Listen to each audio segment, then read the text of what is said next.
They say winning ain't everything. Well, we don't have them type conversations over here, man. Had that conversation with the losers. We trying to win at everything we do. Even in the loss, we don't see defeat. We see a lesson learned. Straight up.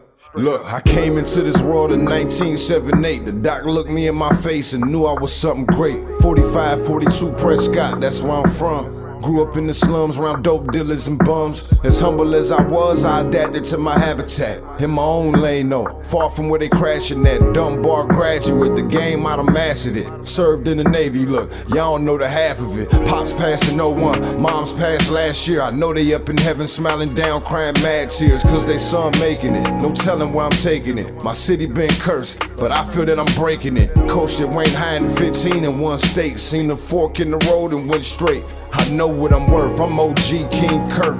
Brooklyn Nets gaming crew legend, let's work. Hey, this is OG King Kirk, your host of the OG2CENTS podcast. I want to thank each and every one of you who tune in every Sunday for new episodes. I appreciate it. Also, if you like to watch on YouTube, make sure you hit that subscribe button, comment, like, and share it. Remember, we're on all streaming platforms.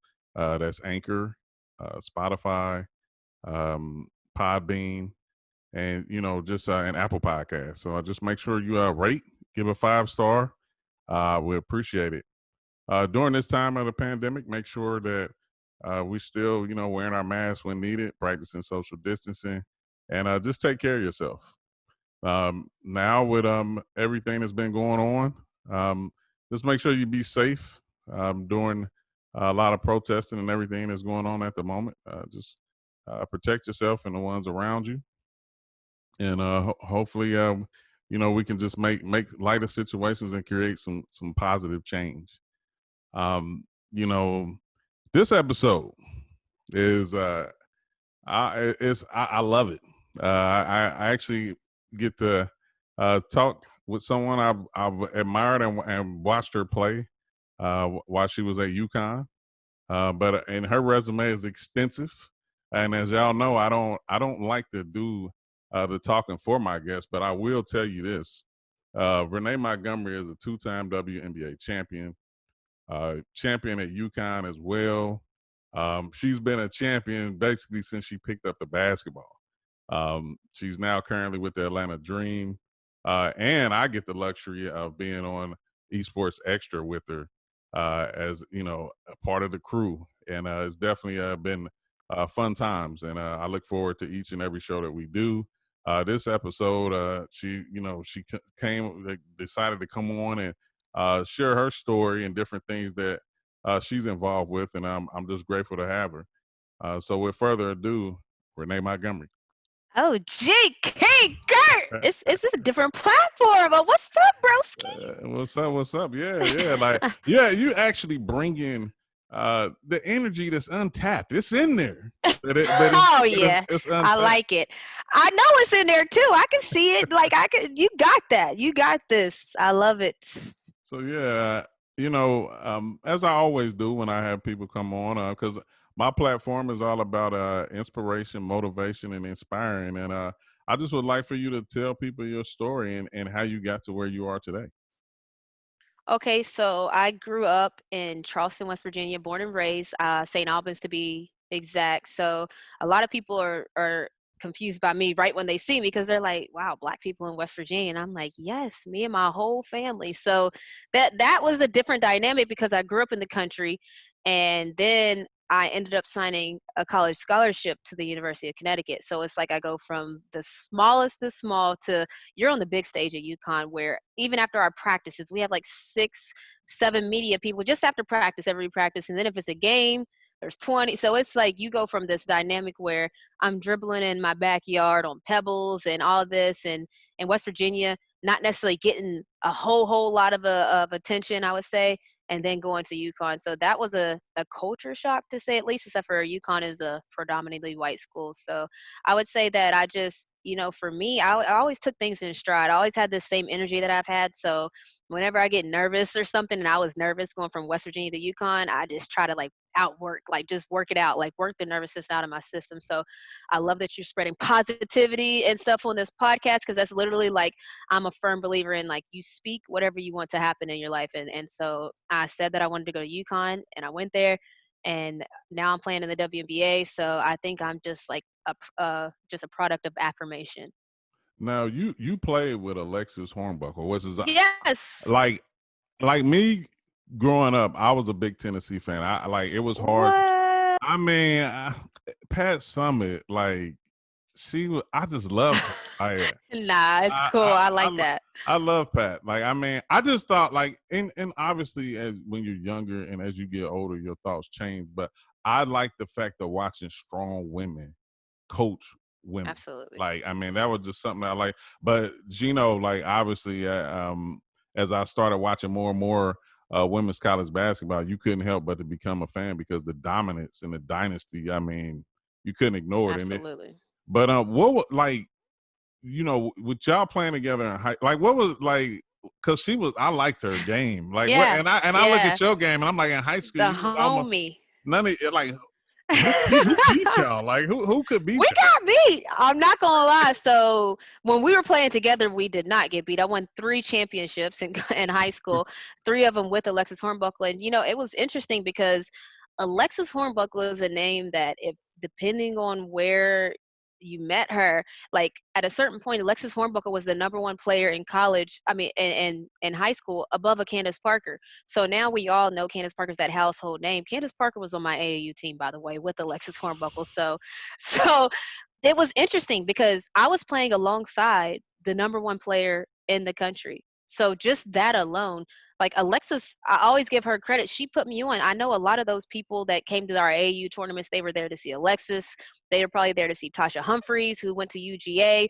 They're probably there. I'm sure some of them were there to see Candace Parker. So I was, like I keep saying, I was a product of affirmation, where I knew that I was going to be on that stage because I was playing with them, and I just like worked hard so that I could show up and show out. And it worked, because then the coaches started seeing me, and they was like, yo, who's that little one? Like, we knew that one, we knew that one, we knew that one. And they're like, but we don't know that little point guard. Who is that? And they used to be like, who is that little number 21? So it ended up being my thing, where they didn't come to see me, but they accidentally saw me. Man, that's about just being prepared and ready for the moment. That's something I used to preach to my guys coaching AAU like that. Yeah, everybody's gonna come see the big tickets, but you want to make sure that you give them a reason to look at you. Yeah.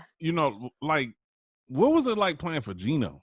Like, I mean, not everybody gets that opportunity. Yeah. So, like, what was that like?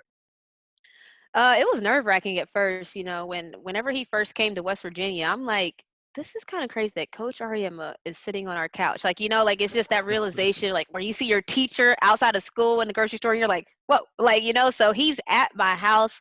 And so just then I started to realize, like, okay, I can believe what he says. So when he was at my house, everyone else was just telling me everything I wanted to hear. Like every other school was like, Renee, if you come here, well, you're going to be a starter. You're going to be a star. They just were feeding in me everything I wanted to hear. But Coach Ariema came. He was like, look, you're good. Okay, you're good. But we already have a point guard. I'm not opposed to freshmen starting. I'm not opposed to anything. But what I will say is the best man will win. So I'm not going to pick favorites. And for me, that was exciting because there was a point guard there that was 1 year older than me. So that could have changed the dynamic of my career if I only didn't get to start until my senior year, let's say. So for me, knowing that he didn't just come in there and tell me everything I wanted to hear, like I felt like I could trust what he was going to say, rather than, and maybe those coaches were going to start me and I was going to be the star at those schools, but I know that they were probably telling other recruits the exact same thing they were telling me. So I kind of went the road less traveled,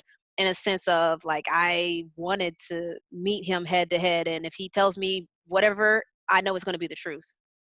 No, that's great. I mean, you seem like we haven't known each other that long, but the synergy is so great. I mean, but you seem like Facts. somebody just like you love competition. Like you don't want to back down from competition, and it only makes you stronger at the end of the day. I think sometimes I look at people.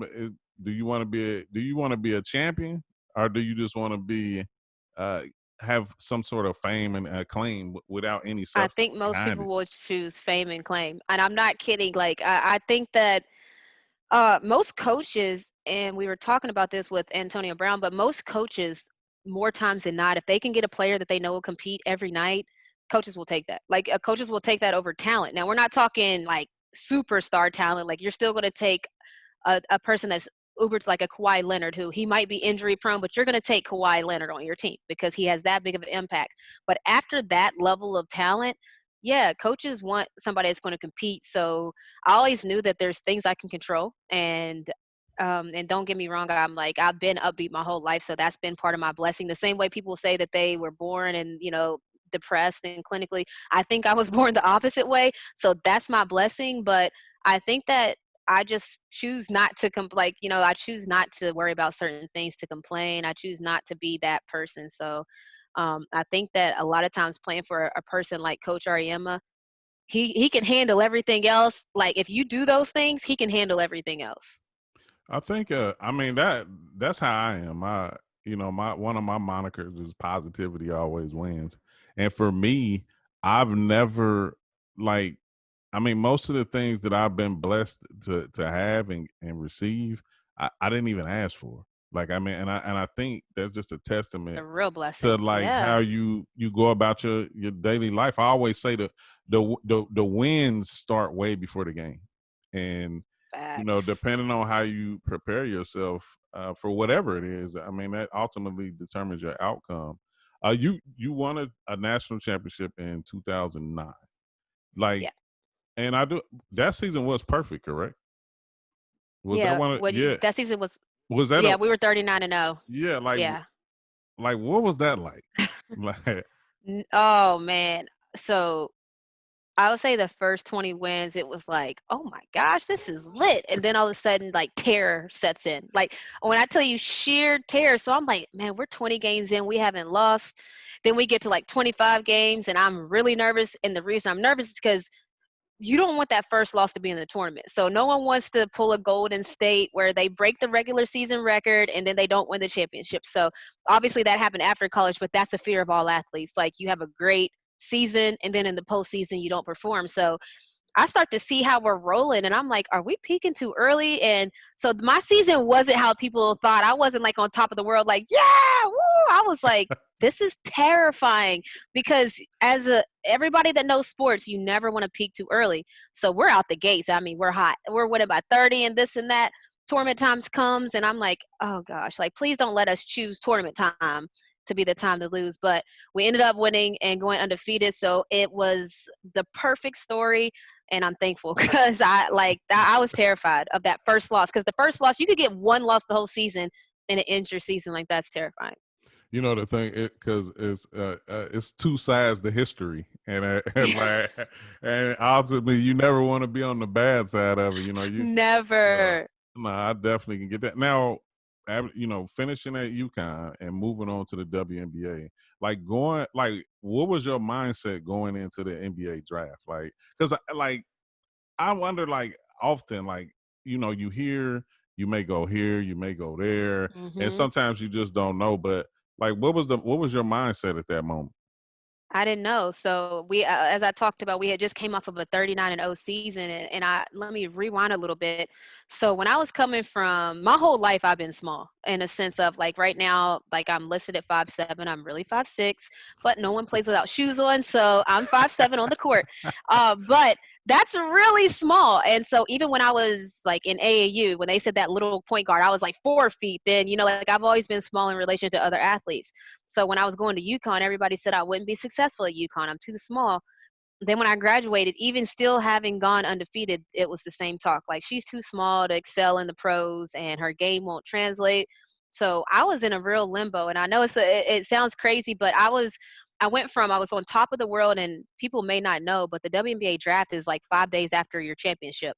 So there wasn't like this whole long celebration window. It was literally, we flew from wherever the Final Four was, San Antonio. We flew from there. Then we went back home, and no, St. Louis, I think. But anyway, we went back to UConn, and when we land, there's fans standing on the streets, on the highways. They're cheering for us as we drive back to Stores, Connecticut. We have a championship rally the next day. I signed with an agent. I signed with Nike. I signed a stylist. And this is all like I'm telling you, so like all this is happening. And I'm thinking I gotta have something to wear for the draft. Like as I'm celebrating for the parade, I'm like, I need to get a draft outfit like yesterday. So I don't have time to shop for it. We had to go find a stylist. She had to just send the clothes to New York. That's where the draft was. They had a car service come pick me up from UConn, and my parents, who went to the Final Four, had to meet me at the draft. It was crazy. This is like a 5-day Man, span. I don't even think it was 5 full days, honestly. So it's not like the men at all. It was like the best rushed life ever because it's like I'm getting a call and they're like, "Hey, Nike's on the line." I'm like, "Nike's on the line. I didn't run that call through." And I'm like, it's like so much happening. "Oh, your coach is on the line. Hey, Coach Reeve, what's good?" Like, and it was like, this is crazy. man, that and I mean, I guess to me, like I know I had a lifestyle change here in the last couple of years. Just what I mean, I say regular, but I believe I was making an impact in my community where I was at in Dayton, Ohio, whether coaching high school basketball, AAU. I was a manager at a group home, so I always said, Wow. yeah, my life. Yes, OG. My I like life has that. always been about servitude. Like I really like that's what makes me happy. It just was in forms of employment. So like I love what that. I'm getting to is like when you go from what's quote unquote like kind of normal and then in transitioning into a whole nother lifestyle. Like you talking Yeah. about, you go from college Yeah. where you were in the midst of a dynasty, but now you're stylist and publicist and everything. Crazy. Like your whole life, and people don't often understand. Like it look like some of that stuff looks good, like it feels good from time, but it can get overwhelming.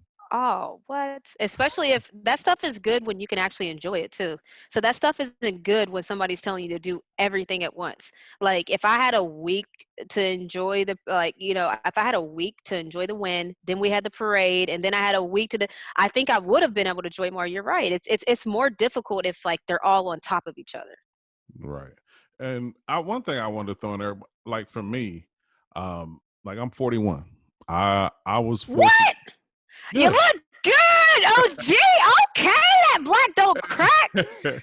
But the point that I'm making with that is like I've been around since the WNBA's existence. So like I actually, no lie, I never really missed any WNBA games that was on I TV. love that. I love that. My mom was a big WNBA fan too. So, rest her soul.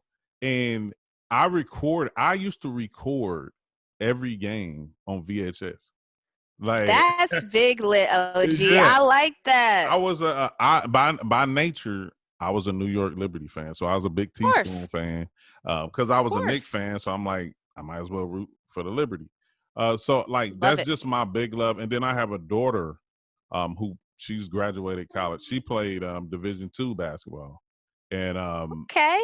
I used to So take it's her in the to the game. family. Yeah, so it was like that's why I used to really get upset. Like when people didn't support the WNBA, I'm like, Oh, you yeah. know, and I guess just me just being a junkie and a hoop junkie, like I like to see women play basketball. Like I never had a problem with women playing. Like Yeah, you're talk, fighting a fight. It's not about that. Like, so that's the thing. It's like people, there's this whole stigma, now, and then it became the cool thing for the trolls to do where get in the kitchen, and the trolls would always talk about, but you can't dunk. And we would be like, yeah, but we dribble, we pass, we shoot, we run play. Like we start naming other aspects of basketball other than just the athletic side where the dunking, because that might be, and there's women that dunk, but we're not going to be doing the high fly dunks that the men do. But man, that's like when I say that's a tiresome fight, I don't fight it because like I always say, it's not necessarily my job to convince people to want to watch the WNBA. My job is to be prepared to do my job and put a product out there that I think meets the standard of what my coaches expect from me. But man, it's an uphill battle because some people only equate sports to highlights. And those same people that only look at stats and they only look at the highlights and they don't actually watch the games, those are the same people that can't necessarily even see what an impact player can have by having 0 points. Like some people can't fathom like a Patrick Beverly being so important. Like some people have a hard time seeing players like that being vital pieces. And they're like, how? Oh, this guy's vital. He averages 5 points, and that's when you know they don't get it. So people that don't like the WNBA, and they're sports fans and basketball fans, because you have people like a Kobe Bryant, rest his soul, and Jordan, all your favorite athletes love the WNBA. So then that's when I say it's a different. There's a different thing there, that they're just not. Those are the highlight reel people. Now, what I like is the competitiveness. Like that's what, like you're never gonna watch a boring, non-competitive WNBA game. Like you can Exactly. watch some boring. You can see some NBA blowouts now. Yeah, because there's a difference. definitely. Because to your point, like we talked about this before, but Fox Sports North just posted that game where when I was playing on the Minnesota Lynx, we had beat Indiana by 59 points. That game is getting replayed, not because we won by 59 points and not because it was like that game's getting replayed because like it was a crazy game because Indiana was still fighting. So there's still blowouts and a lot of people, well, you still don't want that game got replayed on Fox Sports North, a 59-point win because the other team was still competing and playing hard. Oh yeah, definitely. Yeah, and yeah. That's what I'm saying. Like when I was saying boring, it wasn't like because I was just saying like they're going to compete from the beginning. No, I'm agreeing with you because some people might like think that you're saying. I was making sure they don't think that we don't have blowouts because we can have blowouts and it can still be competitive. Is what I was saying.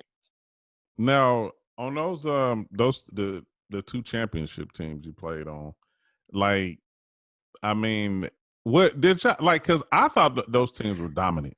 Like. Yeah. Did y'all kind of like had a mindset that like it was either championship or bust? Like is that yeah. And you know, Coach Reeve, she's like Coach Ariam a lot, and she shoots it straight. But I'll never forget. In the beginning of 2017, she gave us this speech in preseason. She said, "Look, this is the first day of preseason. All 12 teams in the WNBA are doing the exact same thing we're doing right now, probably at this exact same time." And she was like, and probably half of the teams are competing for a championship. There's going to be some teams that know it's a rebuild year. There's going to be some teams that just know that they don't have enough talent. There's going to be some teams that they're, like she said, there's going to be a lot of different scenarios, but she's like, there's going to be a select few that know from the first day of preseason to when the playoffs start that they are competing for a championship, that championship is the goal. And she was like, we're one of those teams. So yeah, I knew in preseason that like, and this is a team that's went to the finals every other year. They went in 2013, 2014, 2015, 2016, 2017. Like they were dominant, they were dominant. And in 2013, 2015, and 2017, they won the championship. So it wasn't that they were just going. And when I say they, I have to say they because I don't play there anymore. And secondly, in 2013 and 2014, I wasn't there yet. But 2015 through 2017, we won in 2015. And I got traded halfway through the season. I had salmonella poisoning at that time, which is a whole nother story, but I got traded to the Minnesota Lynx, and instantly it was different. I came from a Seattle team where we were struggling to a Minnesota team, and it was like the vibe was different. When we would win a game, it was different. Like you started to see why certain teams excelled. Like even when we would win a game, it didn't mean that it was a good day. Like, so you start to see the coaches nitpick because they know when you get to playoffs, you have to be tight. And yeah, it's a whole different feel, but we knew we were competing for a championship. Yeah, I like that. I mean, I always, but I've never had a problem with like being confident, buddy. Like, yeah, where's your confidence, buddy? Like, I never had like to me, as long as the talent is working hard. Like as long as you're working and staying on top of your grind and everything like that, I think there's nothing wrong with having you need the ego to compete. Absolutely. Like, and I think that you're very rarely going to find a superstar. Like, so for me, I'm not one of those players that I'm not the trash talk player, but everybody, the first thing they'll say is like, oh, she's a confident player. So you can be a very confident player without being a trash. People know I'm a confident player because like, I don't care. Like, I don't care if you block my next shot, I'm going to go shoot it. Like people know that about me. I don't care if I miss 10, I'm going to shoot that 11th three. So it's just like, it's on my scouting report. People I play against know that I can have a bad night all night. Like even in the Minnesota game where they trusted me to hit the game winner for us so this is 2016. It was a clash of the Titans and we were undefeated. LA Sparks were undefeated, and we're meeting now to see who's going to be remaining undefeated. And I hit a 3 to win the game. But for my coach to even put me in there, it's not like I was having a killer game and I'm up by, I have 25 points that game. No, they just said, go stand in the corner and hit the 3 like you hit the 3.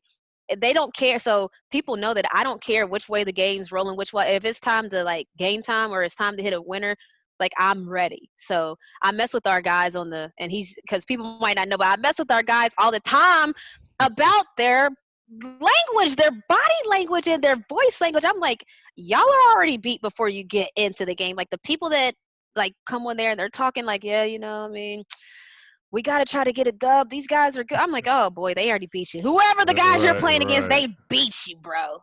Yeah, winning is everyday practice. It's how you walk. It's how you talk. I mean, it's everything about you that said whether you're a dub or whether you're not. So, listen, Darius Slay, NFL cornerback. He's a cornerback, I believe. Yeah, but yeah, he Philly talked now. about he gets dressed. Because sometimes he wants them to know when he walks into the arena with this flashy outfit that the people that he's guarding gonna know it's gonna be a long night. So this is how far the athletes take it. So if you're sitting here talking sad and you go against another competitor, they're gonna already think they beat you. All right. A few things before we get out of here. I know your time is precious. And, oh, don't start that Larry laptop stuff. But what like? I think I know the answer to this. I mean, because I've been spending time with you here and there every week. But what would you be doing if you wasn't an WNBA star? Yeah, I would be in entertainment. And we spend 3 days a week every week now, so we spend quite amount of time together. But I would be in entertainment in some form, and so people don't know, but I took acting classes, improv classes. I could tell. You're So good. You're good. Thank you. So I worked on myself. So there's always this thing of natural talent. Even when I was younger, people were like, oh, you're naturally good in front of the camera. You naturally speak well. And this is coming from West Virginia. And, that's the thing. So people when I tell them I'm from West Virginia, they're like, well, I don't hear it. And then you might hear it in some of the words I say. My mom's a college professor, so she talked proper at our house. But yeah, I didn't just rely on the natural talent that I think I was born with. So I went to school for communications, broadcasting major. And then I took acting classes because I want to be prepared for whatever happens, like OG, when we blow up on EsportsXTRA, I need to be ready. Yeah. And shout out to Snook and Diddy. Yeah, you're gonna get love. You're gonna get love on here too. Yes. Yes, and this is funny because every game at UConn, after they interview me after the game, I'm like, hi, Snook and Diddy, I know y'all are watching. So it's this is giving me all the feels because it's bringing me back to that. Yeah, I know. I don't know. Like you say, it's things that we naturally do well, and you gotta love you speak well, because they were saying when they said that. They would tell me that all the time, and I wouldn't even know that I speak well because I tell everybody in my family spoke. But then after I started to seeing other people speak, I'm like, okay, I get it. But yeah.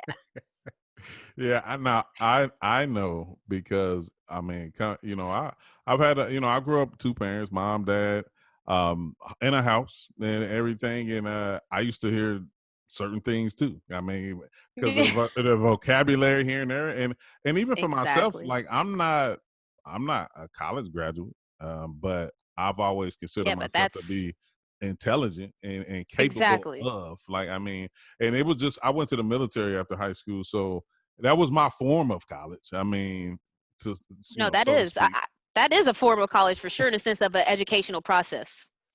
Definitely. So I get it, and I liked your energy because it's identical to mine. Because I pretty much I'm high off life. I don't believe in staying down too long. Yeah, my feelings get hurt. I'm human. I mean, things bother me. Same. Even during this time right now, I haven't seen my kids in a few months. I haven't seen my brother. That's tough. This is something I haven't talked about. I have a twin brother. What? There's two OG King Kurt's? What? Yeah. So, and you know what? We need to get them on the show. I just thought I need to get them on the show. That would be freaky. But, yes. So I'm saying, I miss them and stuff like that, but pretty much I stay upbeat, try to stay active. And rolling right into that, you have the Renee Montgomery Foundation. Yes. And not only that, I mean, you do a lot of different things. I'll tell you this: one tweet that I saw that was funny was like, "Girl, you ain't missed a check none." Yeah, like, I don't like money coming out and no money coming in. So I have this grind about me that I like to bring the money in. but yeah, speak on the Renee Montgomery Foundation. Yeah, so my foundation, obviously, I talked about, I've been in sports my whole life, starting with AAU. And with my foundation, I've noticed that all the times in sports, even if it was my whole team, the people that we were there to help, they were kind of shy about being recorded. I could tell the kids were embarrassed. And for me, I just didn't prefer that. And I understood it was like we were helping them, but people don't always want to be recorded when you're giving them a handout. So when I started creating my foundation, I based all of that on the premise of it in the sense that I wanted my foundation to be fun, experiences. And at that time of doing experiences that are fun, make it cool and make it to where people didn't feel like it was a handout. So, for example, not this one because of the pandemic and everything, but next Thanksgiving we're going to do like a Thanksgiving dinner, but it's going to be 5-star restaurant style, black table, and like we're going to serve them. So we want to make it cool to where like they want to record people doing it because it's a necessary evil to record giving a handout because sponsors, you have to do it for sponsors. Like I have to get the video for the sponsorship because they want to return on their investment. They want to show what they're doing for the community. So if I make an event that's cool enough and it has that positivity that we talked about, it has me showing people how to be confident, instilling teamwork, making them work together. Well, I think this is a pretty cool event, and then it'll be dope enough that they want to have it recorded. So that's kind of the premise behind my foundation. And it's not just kids, it's not adults, it's like everybody working together, or everybody, if we have a treasure hunt, anything, it's going to be for people to have fun, work together, and again, just it's a good cause. No, that's great, and that's a topic that I've battled. Like, my claim to fame comes from Twitter. I'm active on Instagram as far as promoting my OG King Kurt brand and my podcast, but on Facebook, that's where I battle my Yeah. IRLs and my intellectuals and everything.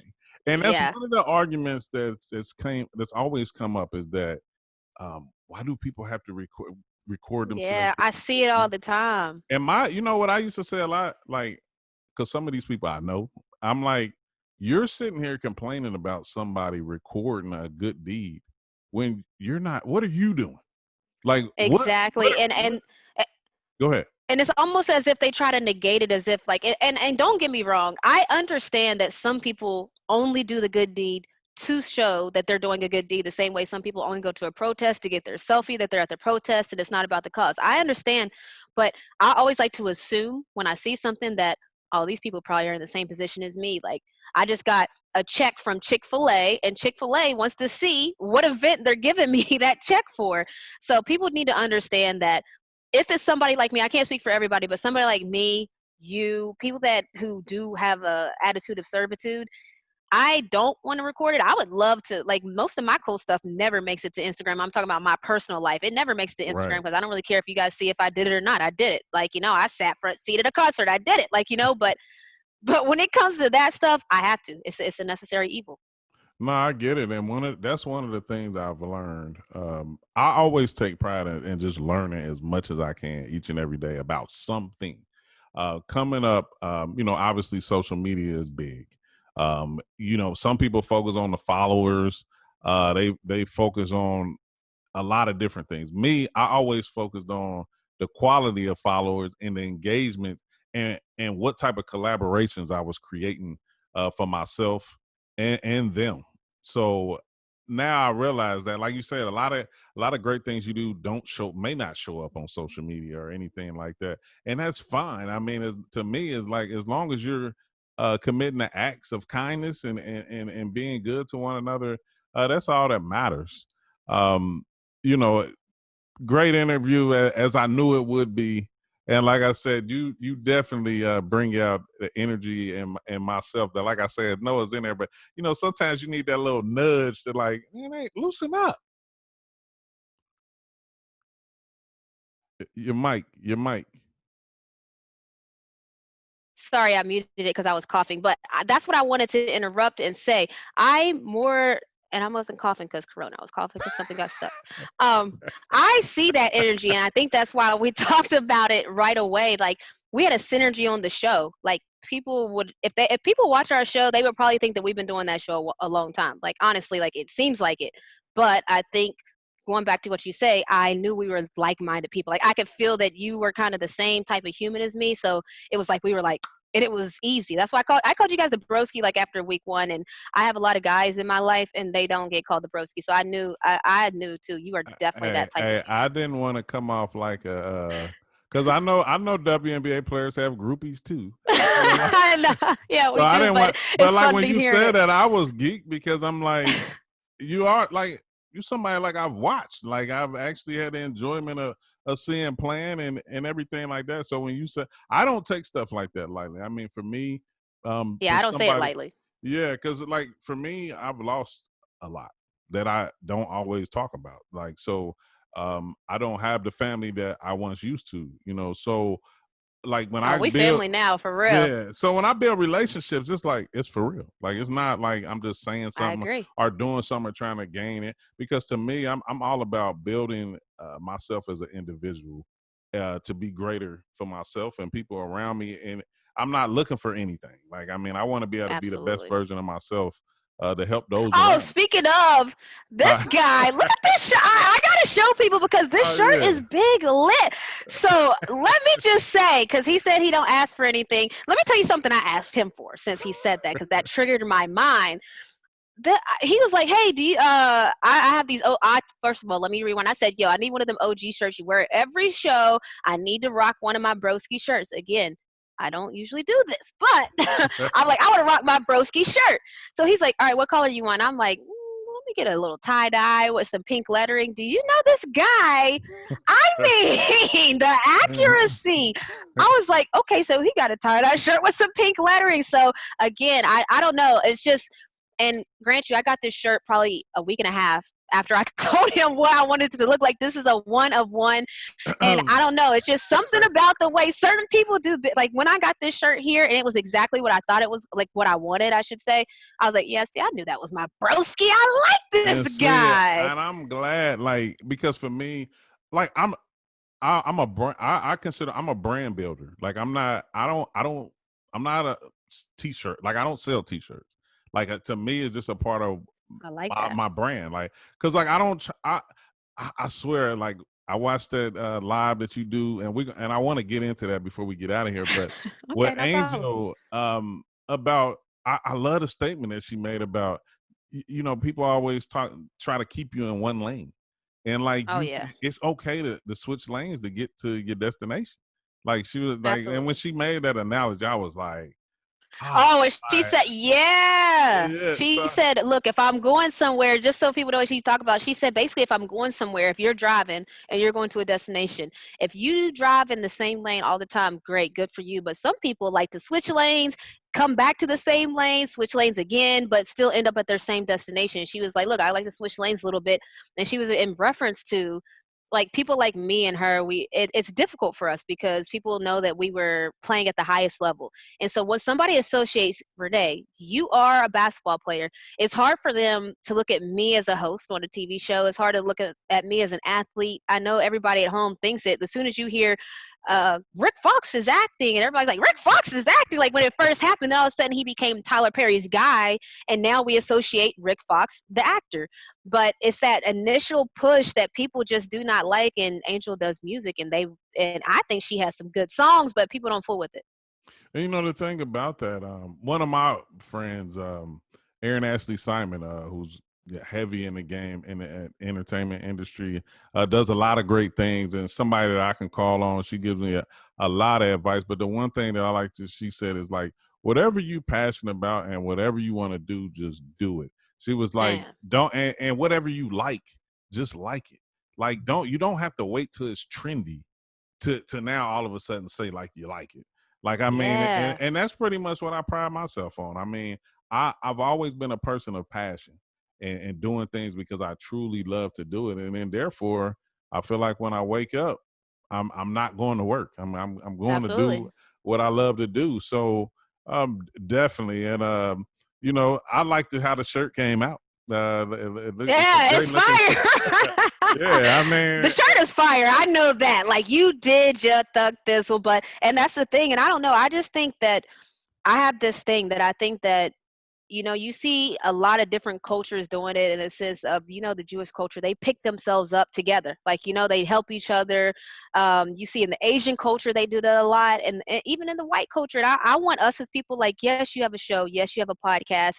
It almost called an exchange of goods is what people do. They put each other on. So we got to be like other communities. And like, you got a podcast, like you see, I post some of your stuff. You know what I mean? Like, yeah. it's just, I think that we are our own community. And if we all just pick each other up and build together, I think that like we would be so much further. So I just try to preach that, like practice what I preach. So you best believe I'm gonna be rocking this OG King Kurt shirt. That's my dog shirt. Yes. What? Now I gotta get your son. Now, give me the name because I haven't said that Junior. name enough. Okay, Junior and your Serena. wife. Hold on, say it again. Serena. I mean, her Serena. stage name is Serena Grace, but I just say Serena. So Okay, Serena. Okay, I got to get them a shirt too. So yeah. We'll have a whole family photo shoot. Like, yeah, I mean, because I love the content and I like you do a lot of series. I know you and Serena do one together that I watched. Junior, like he's been in some, and I forget what the theme of it is, but when that intro comes on, they say hi, Nene. Like, that's actually her sister's son that says hi, Nene. So it's a real family affair. Oh yeah, see, and I love that. Like, I mean. Yeah, I mean, a lot of things it makes sense, and I'm with you. I'm all about uplift. That's been my role in the 2K community. I mean, in life, in general. I mean, so it makes sense for me at the end of the day. Before we get out of here, tell people how they can get in touch with you on social and your foundation and everything.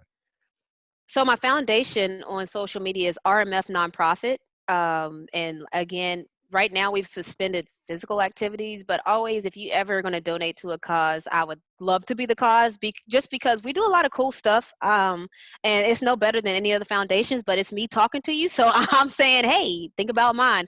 And as far as on social, my Instagram is It's Renee M, and Twitter, just add an underscore, It's Renee M _. And like OG said, I think we're the same in a sense that we just try to have a good time. I mean, I was literally stuck in the riots. Like, they were around my house protesting 2 nights ago. And all I could think about was, like, I feel their pain. Like, even though I'm like, I could be in danger if they want to start burning some stuff. Like, they're right at my condo. But I don't know, man. I just think that what you're doing, what even the extra esports show, like, it's a community, and I like that the gamer community seems like, I don't know, this is my first time being in the gamer community, but you guys are like a really solid community, and so I want to be a part of that. I feel like you guys know each other.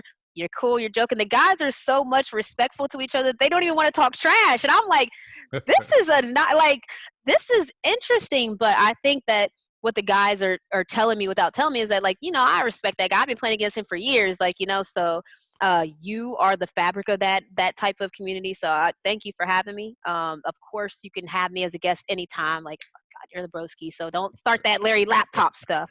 Nah, I want it. And now in the communities, there's definitely levels. I mean, you have your extreme gamers, your mid level. I mean, so it gets there. But you're right. After so many years of competing against each other and different things of that, it takes on a whole different attitude of any game or rival or of whatever sort. So yeah, yeah. So thank you for being on, and I just want to thank everybody that tuned in for this episode, and like I said, for every episode, catch the OG2CENTS podcast on Apple, Spotify, Anchor, Podbean, and of course YouTube. Just make sure you subscribe, like, follow, rate, and share it. Like the broski. I'm trying to tell you, he's doing good. I don't know, man. If y'all want to support positive people doing positive things, OG2CENTS. Like, it's simple. Appreciate it. And you can follow myself on social media at OG King Kurt. That's Twitter, Instagram, and Facebook. Make sure you tune in to Esports Extra with myself, Renee, Derwin, host Larry, producer Kevin, Ashley Leotis, and Black Phoenix. It's a great show. And one of our monikers, we put the sports in esports. So make sure you check that out on Wednesdays, Thursdays, and Sundays. Also, we do live events, so be on the lookout for that. And we're on the Black News Channel now. So that's definitely something to look forward to. Check out the 2K Zone as well on Podbean. My crew, Dave at the 2K Zone, Strider Visuals, and Box Graphics, who help sharing the vision with the OG2CENTS. So make sure you support that show as well. Follow www.OGKingKurt for everything OG King Kurt and the OG2CENTS podcast. And just make sure you tune in to next week's episode. And remember, if it makes sense, it's an OG2CENTS. OG out. Let's put this work in, fellas. And much, much, much love to the entire 2K community for always showing me love. Without y'all, we wouldn't be here. Yeah.